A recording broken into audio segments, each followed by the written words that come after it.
choqué certains, vous en avez je pense conscience, c'était la semaine dernière à Paris, vous avez dit, je vous cite, la France, c'est-à-dire l'État français est un État totalitaire, terroriste, esclavagiste, colonialiste, mais qui est l'État à vos yeux que vous décrivez là? L'État français que défend M. Jean Messia. Mais qu'est-ce qui vous permet de dire que l'État français est un État terroriste, esclavagiste et colonialiste? Quand on terrorise un peuple, quand on impose à un peuple des choses que le peuple ne veut pas, le terrorisme, ce n'est pas le fait forcément d'aller se faire exploser avec une bombe. Le terrorisme, c'est quelque chose, gouvernement, c'est le gouvernement. Quand le gouvernement impose, terrorise un peuple qui sort dehors pour manifester, par exemple, les gilets jaunes qui se font tabasser, c'est terroriser un peuple pour ne pas que ce peuple puisse y réclamer ses droits. Donc, par rapport à la politique française extérieure de la France en Afrique, l'État français est un État terroriste. Et je maintiens mes propos. L'État français est un État terroriste. Parce que l'État français impose des choses à tout un peuple, à des pays africains, des choses qu'ils ne veulent pas. Donc l'État français est un État terroriste. Jean Messia, une réaction?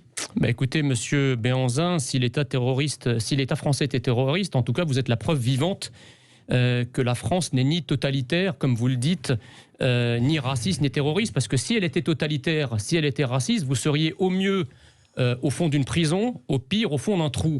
D'accord, oui. Donc, je pense que la France, par contre, est suffisamment idiote de tolérer que quelqu'un comme vous mouvement l'insulte aussi gravement. La dissolution du mouvement de M. Béhanzin. Je ne connais pas votre statut, franchement, mais si vous êtes, si vous êtes immigré avec une carte de résident, je ne comprends pas pourquoi vous n'êtes pas déjà dans un avion pour repartir de là où vous venez. En tout cas, si j'étais ministre de l'Intérieur, ça serait déjà fait. Mais vous le serez jamais. Si vous êtes français, eh bien vous être la preuve de ces folles politiques migratoires qui ont accordé la nationalité à des ennemis de la République. D'accord, mais monsieur Oussama Boutros Messia, Oussam Boutros Messia. Oui, monsieur Sylvain Afoua. Encore une fois, vous vous trompez. Voilà. D'ailleurs, je vous ai ramené ma carte d'identité. Je vais vous dire à monsieur Oussam Boutros que je suis plus français que vous. Vous êtes français depuis 90, monsieur. Et alors? Vous voyez ce livre? En tout cas, ça se voit pas. Vous voyez ce livre? La 5e République. Oui. Dedans, si on regarde bien, 60% de ce livre, c'est les Africains. Il y a mes descendants, mes grands-parents dedans. Écoutez, monsieur. Alors comment vous dites que la France est raciste alors? Laissez-moi finir.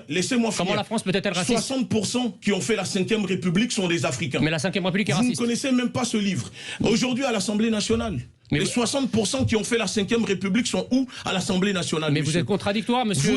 Laissez-moi finir, monsieur. Vous êtes français depuis 90. Et alors, c'est quoi le problème? Je suis né français. Mes grands-parents sont nés français. Oui, mes grands-parents sont morts pour la France. Oui. Mes ancêtres ont été déportés par la France, ont construit la France, enrichi la France. Vous n'allez pas nous donner de leçons de franciser où vous jouez le français plus que les Français. Les grands collaborateurs vichistes étaient français aussi. Pourtant, ça ne veut rien dire. Vous êtes un collabo, monsieur. Non, vous êtes un ennemi de la France, monsieur. Non, parce que je suis plus français que vous. Vous êtes un traître à votre patrie. Si vous dites que vous êtes né français, vous êtes tellement complexé, vous avez un problème d'identité. En tant qu'être humain, vous avez un problème d'identité. Non, monsieur. Qui fait que vous êtes obligé d'aller changer votre nom, votre prénom, mais vous savez. Et vous aussi, vous l'avez changé? Pas du tout. Je n'ai rien changé du tout. D'après ce qu'on lit, c'est vrai dans les médias. Je n'ai rien changé du tout. Vous vous trompez encore une fois. Je n'ai rien changé. Le mieux dans cette histoire, c'est que monsieur a pris le nom de Béhanzine, qui est un roi dahoméen, qui était parmi les rois les plus esclavagistes de l'Afrique. C'est pas moi qui le dis, c'est le grand sociologue Ndiaye sénégalais qui le dit. Mais ça c'est faux. Oui, donc, et vous voulez déboulonner la statue de Colbert? Parce que vous aimez beaucoup citer le Ndiaye parce qu'il fait des choses qui vont dans votre sens. Mais je vais vous dire une chose, monsieur, je vais vous dire une chose. Si Béhanzin, comme vous dites, était un criminel ou un esclavagiste, alors De Gaulle est 3 fois pire. Mais ne l'oublions pas que la France a déporté monsieur Béhanzin en Martinique parce qu'il était contre la colonisation française. Et le monsieur Béhanzin, c'est un de mes ancêtres. D'accord. Je suis descendant du royaume d'Abomey, comme vous êtes en train de dire. Donc la différence, elle est là, encore une fois, monsieur. Je vous dis, la République, c'est nous.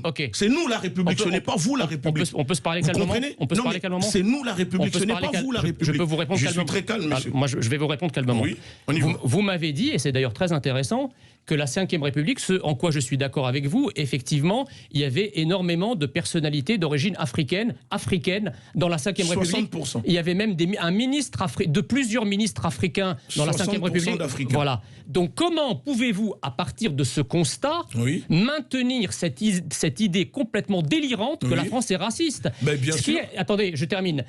Un État raciste, c'est le Troisième Reich. Le Troisième Reich n'avait pas de ministre juif. Mais d'ailleurs, vous idolâtrez ces personnes-là. Noirs. Mais c'est vos idoles, donc, les gens de la Troisième Reich. Mais ça, c'est de la diffamation, ça, monsieur. C'est de la diffamation. On a vu les photos. On a tous vu les photos de Marine Le Pen. Je pense que vos idées sont... Mais non, monsieur. Je pense que vos idées sont... Mais si c'est ce que vous défendez. Mais laissez-moi finir. Vos idées sont beaucoup plus proches... D'accord, de l'intégrisme et du racisme du Troisième Reich que les miennes. Mais c'est plus vous qui défendez, et c'est vos amis. C'est vous qui dites qu'il ne faut pas aller dans les magasins chinois, dans les magasins arabes, dans les magasins français. Mais on fait comme vous. Donc c'est vous le raciste. Est-ce que favoriser les siens quand on est abandonné, quand on est délaissé par la République? Le fait de dire, écoutez, il nous faut l'économie. Nous aussi, on doit construire notre économie, d'accord? Le pouvoir noir, l'économie, socialement, on a le droit. Ce n'est pas interdit en France, être communautaire, monsieur. Est-ce que le code pénal interdit à quelqu'un d'être communautaire? Le plus grand communautarisme visible, c'est le communautarisme des Blancs. Est-ce qu'on en parle, monsieur? Vous m'avez posé une question, laissez-moi vous répondre. Voilà. La vérité, monsieur, c'est qu'en France, un noir africain, un noir est plus en sécurité qu'en Afrique. Ah bon? La vérité... c'est qu'un noir en France est mieux éduqué qu'en Afrique. Non. La vérité, c'est qu'un noir bénéficie en France de bien plus de prestations sociales qu'en Afrique. La vérité, c'est qu'en France, sociales, c'est pour les Français. La vérité, c'est qu'en France, un noir bénéficie d'une égalité devant la loi, devant l'éducation, devant le médical. La France s'enrichit, pille le sous-sol, et c'est grâce à cela que vous êtes là, monsieur. Alors, je vais vous dire... Parce que sans les richesses des Africains que l'État terroriste, esclavagiste, colonialiste français pille en Afrique, vous serez gelé comme un poisson tilapia dans un carton. Je vais vous répondre. Vous comprenez ou pas? Oui, je vais vous poser une question. Vous dites, enfin, votre grande thèse, c'est qu'effectivement, aujourd'hui, la